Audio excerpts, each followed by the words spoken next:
In Greek mythology, Hades was not the god of death.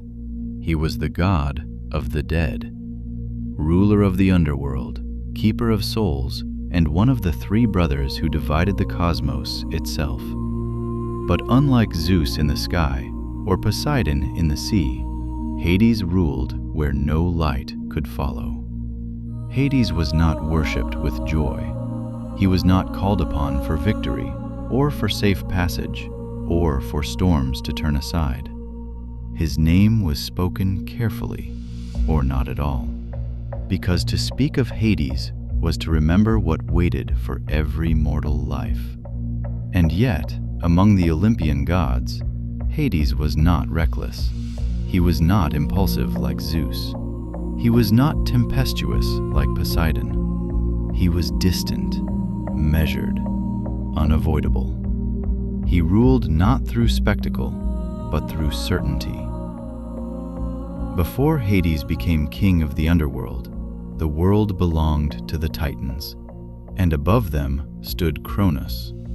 But Cronus had learned a terrible truth, that one day his own children would overthrow him.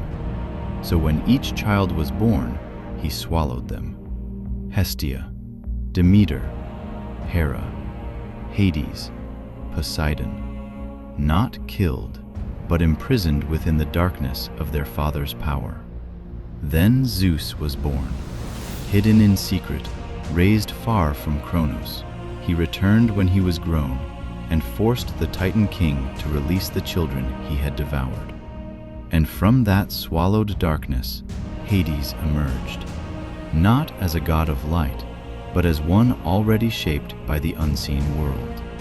What followed was not a single battle, but a war that shattered the old order, the Titanomachy. For 10 years, titans and gods clashed across the cosmos. Mountains split, the sky burned with lightning, the seas rose in fury, and the earth itself trembled. Zeus commanded the storm, Poseidon broke the seas, and Hades moved where light could not follow. Some traditions say the Cyclopes gave him the helm of darkness, a gift that made him unseen, not a weapon of noise, but of disappearance. In myth, silence often marks the deepest power. And when the war ended, the Titans were cast down into Tartarus, a prison deeper still than the realm Hades would later rule. The old world had fallen. After the Titans were defeated, the three brothers divided existence. Zeus took the sky, Poseidon took the sea, and Hades received the underworld, not as punishment, not as exile, but as necessity. Because if the world above was to remain in balance, someone had to rule the world below, and so Hades became lord of the unseen realm. The underworld of Greek myth was not a place of fire, as later traditions would imagine. It was vast, shadowed, silent, a kingdom beneath the earth where every soul would go. The dead crossed into it by passing over the river Styx, ferried by Charon, who demanded a coin for passage. At the gates stood Cerberus, the great hound of the underworld, allowing souls to enter, but never to leave. And beyond the gates, the dead were judged. Minos, Rhadamanthus, Aeacus. These judges decided where each soul belonged. Most souls went to the Asphodel fields. This was not a place of torment, but of dim existence, a gray plain where ordinary souls wandered, remembering little, desiring little, neither rewarded nor punished. For the blessed, there was Elysium, a place of peace and beauty, reserved for heroes, the favored, and in some traditions, the truly righteous. It was the closest thing Greek myth offered to paradise. And for the worst, for the violent, the impious, the enemies of divine order, there was Tartarus, not merely part of the underworld, but deeper than it, a dark abyss of punishment where suffering did not end. So the underworld was not chaos. It was order. Each soul had its place. And yet, even in this kingdom of shadow, there was a story that changed both the underworld and the world above. Persephone, daughter of Demeter, was taken by Hades and became queen of the underworld. The myth is told in many ways: as abduction, as marriage, as a union arranged by divine will. But all versions agree on its consequence.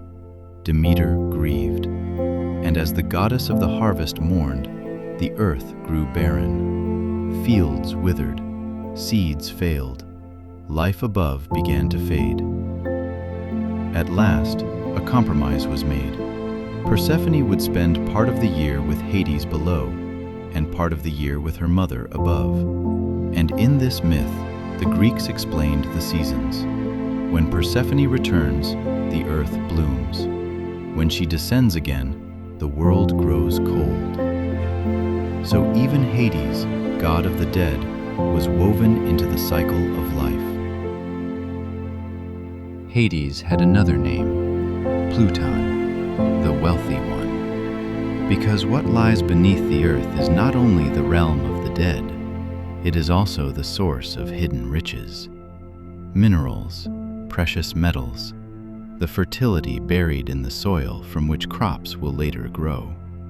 In that sense, Hades ruled not only endings, but what was hidden below the surface. The Greeks understood something profound, that death and life were not opposites. They were connected.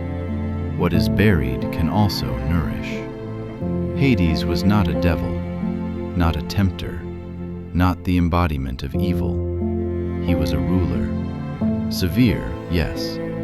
Unforgiving, often, but necessary. He did not leave his kingdom often. He did not chase glory. He did not seek the love of mortals. He simply ruled what all living things must one day face.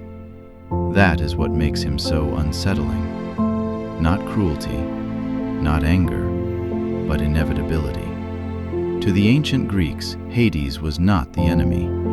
He was the end of every road, the keeper of a world that could not be escaped and could not be ignored. Because death, to them, was not destruction.